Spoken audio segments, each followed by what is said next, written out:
All right, everybody. Welcome to the 605 Juice podcast out of the Terrapin Podcast Studio in Spearfish, South Dakota. We are a part of the Terrapin Podcasting Network, and we're located at 132 West Hudson if you want to come see us.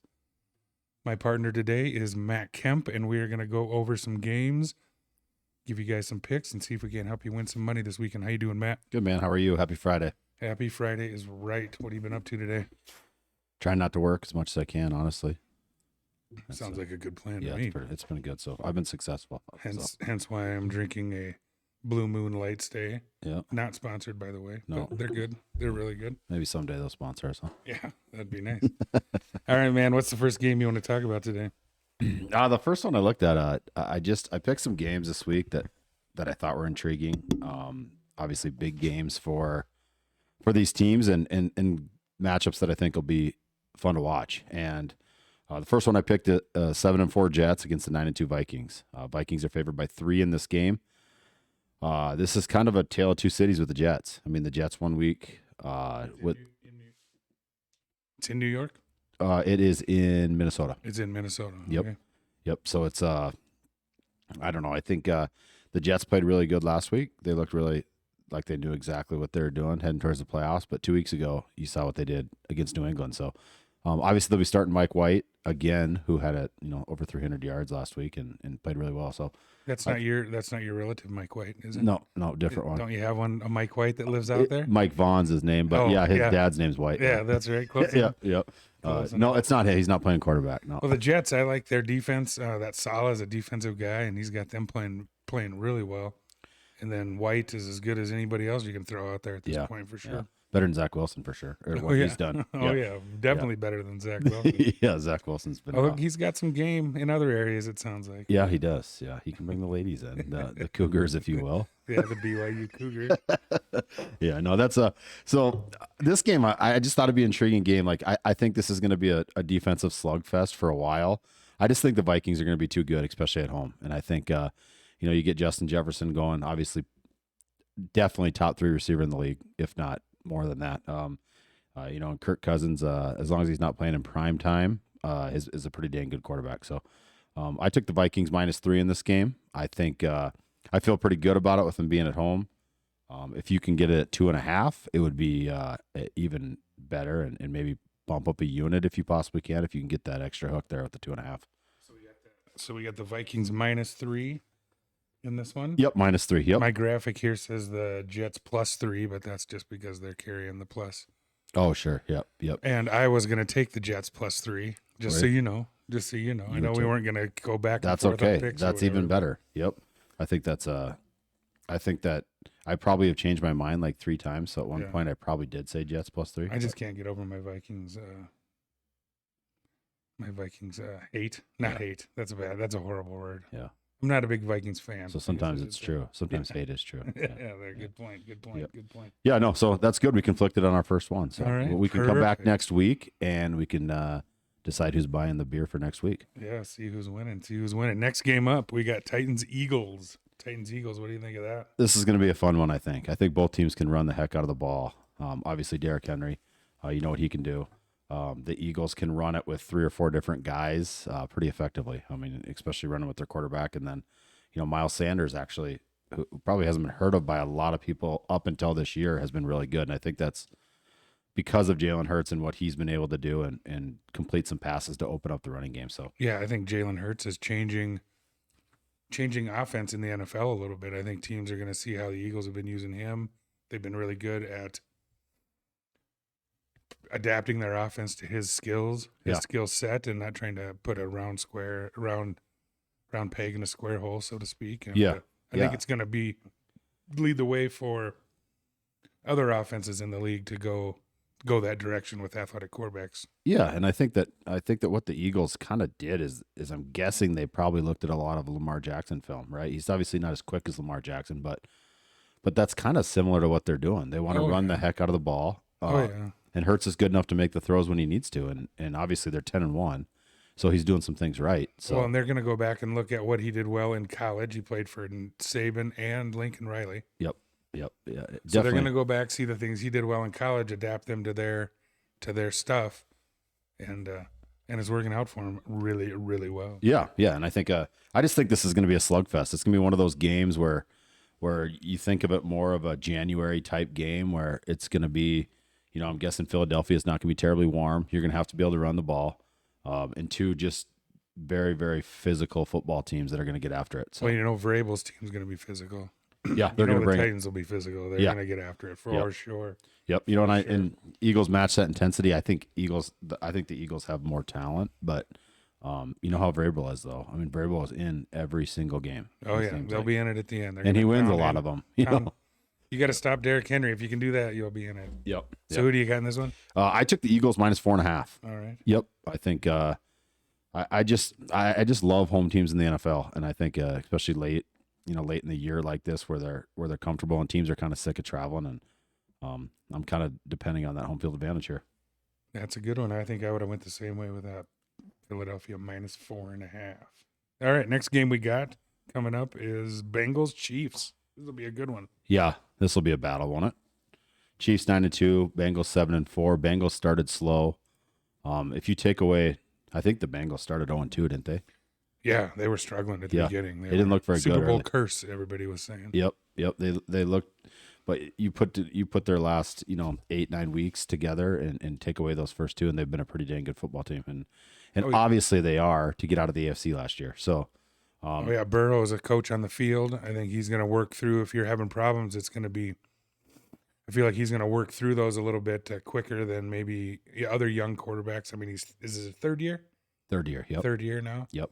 Third year, so he's getting to the point where they better start protecting him better. Yeah. Because he gets beat up pretty good, Yeah. and he's going to be able to help you become more efficient and keep himself healthier by getting in and out of the right place. Yeah. I just look at like what they did, like what he personally did last year in the playoffs when, that game against the Titans, he got sacked 8 times or something, and they still won the football game. And it's like, Joe Burrow is a baller, man. And Oh yeah, he is. He's good at living for the next play. Yep. Right, throws it away. Yep, he does. Doesn't give up big sacks.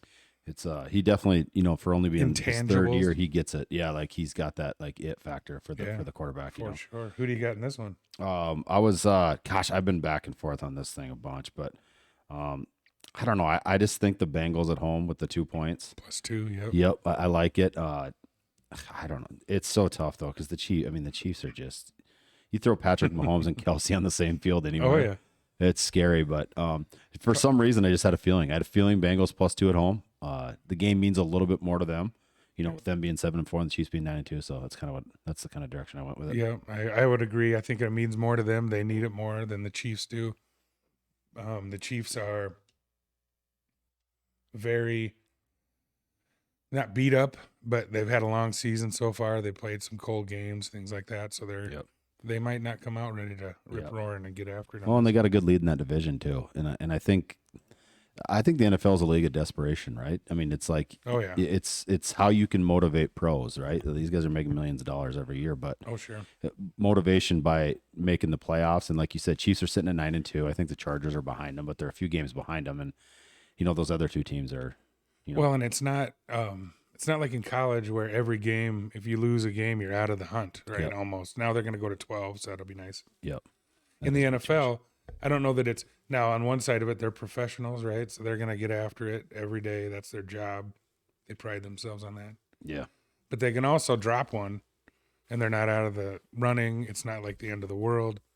So mentally, sometimes I think they can almost set themselves up to get beat a little bit. Oh, I think so too. I think. And Kansas City might be in that spot. Yeah, I think you let your guard down a little bit, and no matter how good you are, Yeah. the NFL's too good to do that. Oh, yeah. I don't It doesn't care. matter who you're I don't playing. care what team you're playing. Yeah, Sure, and the for Bengals are a good team. Yeah. Yep. What do we got next? Next game up is, Niners, Dolphins. All right. I'm a Niners guy. Yeah, this one I circled this one right away, and I think I just think you got the 7-4 Niners and the 8-3 Dolphins, and the Dolphins have something to prove this year. Obviously, new coach this year, kind of a resurgence of Tua this year with that coaching staff down there, and Oh, yeah. and then I just think that like the Niners play with a chip on their shoulder every single week, and you look at the talent that the 49ers have across the board. Oh, man. It's unbelievable. Their defense is lights out. Watching their linebackers play is fun. Yeah. Fun. It is, and their secondary is solid. I mean, they can rush the passer.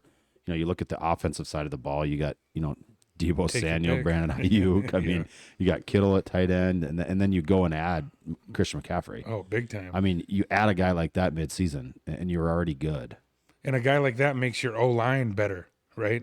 Yeah. And not that Jeff Wilson that went to Miami, not that he wasn't good, and he's going to be wanting to do well in this game for Yep. sure when he plays. Yep. But when you add a guy like that behind an offensive line, he sees it a little bit different, and it almost makes your O line look like they're a little bit different. And Trent Williams is the best in the game, Yeah. so Yeah. run right behind that guy. Is what I said. And I think one thing we talked about too before, we had some storylines with this too, with the coaches moving to different teams, and Oh yeah, McDaniel's going to Yeah. going to the Dolphins and then going back home to play in San Francisco. Yeah. I mean, there's going to be some extra motivation there. Oh yeah, like I said, this is a tough one for me because I'm a McDaniel fan and I've kind of adopted the Dolphins as my B team or whatever. Yeah. Yeah, no, I just I think this is going to be a heck of a ball game, and kind of like that earlier game we talked about. It just feels like it's going to be a slugfest to me. Obviously, the Dolphins are kind of a little more show. They like to throw the ball deep, and they like to get a Tyreek Hill and do things like that. But I don't know with the linebackers and the secondary that the 49ers have that they'll be able to consistently do that. Well, and if the 49ers can get a good run game going, get some nice bootleg stuff going, and shorten the game, Yeah. keep the ball away from Tua and those guys, that's going to be a big deal. So if Miami can't stop the run and they can bleed the clock, that's going to be a big deal for the 49ers, I think, in this game if they're going to keep Miami at bay, so to speak. No, and I think the reason for my pick here, I'm taking the Niners 3.5, and that's the reason for my pick. Me and too. my thought process on that is, I don't think Miami can run the ball consistently. I just don't think they can run the ball consistently, and on the road in a slugfest game like this, I think you need to be able to. And then I just look at that Niners D, and it's like they're just loading up every single play. Fred Warner's taking off someone's head literally every single play. Yeah. And if you can't run the ball and stabilize it a little bit, I just that was the reason that I went Niners 3.5 here. Well, I think that's a good call for sure. I would have picked the Niners if they were 100.5, but that's just me. That's why I'm not a very good gambler, starting a gambling podcast with a good gambler, by the way. That's why you always they always say when you first start gambling, don't bet with your heart, right? Yeah. And that's the problem with me is taking the Niners minus 100.5. Yeah. Even though you love them. Yeah, you want probably that? not the greatest bet. You want that? Okay. I'll take plus 100.5. All right. Well, hey, we have gone over 4 games now. We've been in the NFL. Yep. We're going to kind of switch over to.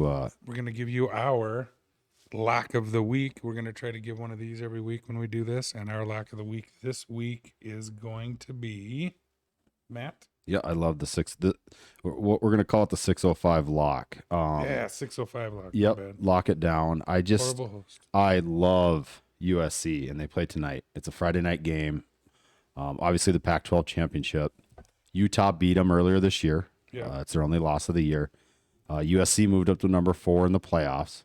So this is one of those motivation games where you go win this game, you're going to be in the playoffs. And what better motivation to have for USC to come into this game tonight with that. And I mean, USC has the ultimate trump card, in my opinion. They have Lincoln Riley. Oh man, they have been playing. I watched the game last week, and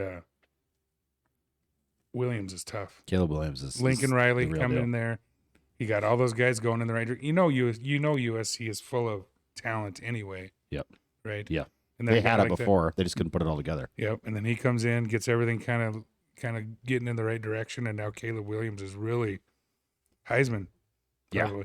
Oh yeah. I mean, last week, last 2 weeks has pretty much put him at the Heisman because nobody had really taken it ahead of time. I didn't think. But yeah, he's a player. Yeah, Heisman. Going to be top 3 pick. yeah. I mean, he's special. I mean, he's a special player. Now Utah is never out of any game. Whittingham's. We were just talking about this. I don't know if it was with you or somebody. We were talking about. He's been in Utah for like 400 years. Yep. Feels like anyway. He's been there a long. He's time. like, I saw a graphic. I think he's the longest tenured, FBS coach. Is he? Yeah. Yeah. And a team like that is going to be well coached. They're going to be solid. They're going to be efficient, and so USC is really going to have to play a good ball game. But they've been playing; they're peaking right now. Yeah, I think so too. Yeah, I think that beating him once already, he's got the recipe. But I don't know. I've looked at the way USC's developed over these last 4 or 5 weeks, and I'm a big Pac-12 guy because I like to stay up till 11:30 at night watching football, right? So that's mainly the only good game on if USC's playing, because Pac-12 is not terribly strong. But I watched them play against UCLA, and they hit some tough spots, and I just saw the way they reacted, and then you could see the coaching take over, and Lincoln Riley just never panics, and he's always ready to go. Yeah, it's pretty amazing. When he left, everybody was like, "What? What is he doing?" And then now Oklahoma's 6-6. Yep. And then he's got these guys. Yeah. In the playoff. You can't tell me the recruiting was that much different, right? I mean, besides the guy that was recruiting him. No, they were all recruting the same kids on both sides. I think. I mean, Oklahoma's been good for 10 years. I mean, well, they've been good for 25 years with Stoops before, but I mean, with him there, they were in the hunt every single year. Well, and there's always the Jimmies and the Joes argument, or not argument, but conversation about, But I think coaching is when everybody has a lot of the same Jimmies and Joes. Yep. Coaching really starts to come out, and I think Lincoln Riley's really that's why I love these championship games. You get, some of them you get the really good games. Some of them, like the Big Ten where you get a Purdue in there or whatever. But, you get a team like this where Utah's the only team to beat USC this year. So now they get to go at it again tonight. And but I feel strong about this. USC -2.5. And I really love that it's below that 3 number. That's our 605 lock of the week. I think it's going to be a battle, but I just think the USC's improved so much over the last 4 to 5 weeks that they're going to win this one. Nice. Anything? Yeah. What are you looking forward to coming up in the next couple of weeks? There's going to be some.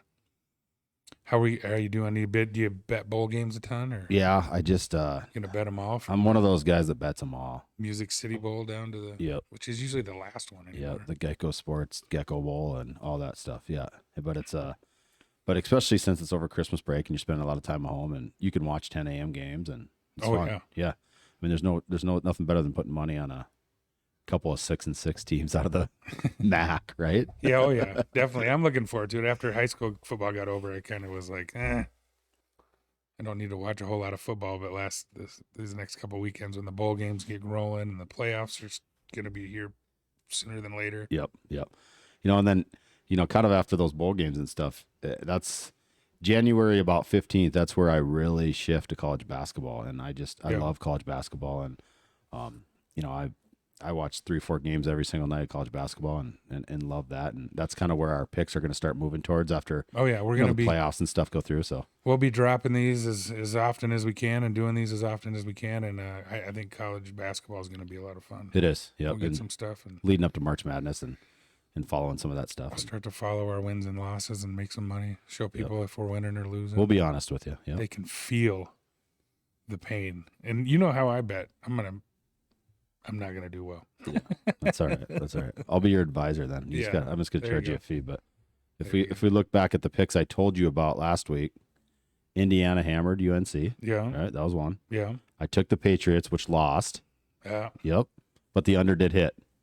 So this week alone, Wednesday, Thursday, we're 2-1 right now. 2-1. 2-1 makes money. 2-1 makes money every single time. Yep. So we'll be back next week to talk about these 5 games we talked about here. Yep. You can catch our podcast at Terrapin Pods on YouTube, and then we'll be releasing it on Anchor and Spotify. And if you guys want to listen to these over and over and over and see our newest ones, like, subscribe, all that stuff that all the young kids say on their videos. Yep. No, it's we'd love to have you follow us every week, and the more insight that we can give you to make more money is what our plan is here. Yes, definitely. I want to become a better gambler because I like to gamble. I'm just not very good at it. Yep. So I'm going to make a conscious effort to get better, and you're going to teach me how, and everybody's going to see it go down. That's right. We'll be doing it live. All right, man. I appreciate it. Thanks a lot, and catch us on 605 Juice Podcast at the Terrapin Pods on YouTube. Thanks, See you guys. See you.